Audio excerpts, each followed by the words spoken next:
At walang anumang batas ang maaring ipasa na magmemenos, magbabawas, kikitil at bubusal sa ating karapatang magsalita, magpahayag at magbalita, lalong-lalo na kayong mga miyembro ng tinatawag nating Fourth Estate. Importante ang papel ninyo sa lipunan sapagkat kayo ang nagbabalanse sa pang-aabuso o kalabisan ng kung sino mang nasa gobyerno, nasa kapangyarihan o nasa pamahalaan. Sa paanong pamamaraan? By exposing them.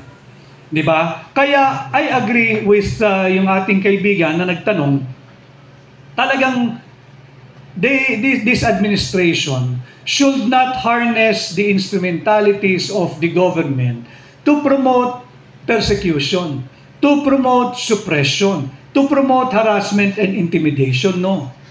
Hindi dapat. Ang gobyerno dapat pinoprotektahan ang kanyang mamamayan. Hindi tinatakot, hindi sinisindak, hindi binabantaan.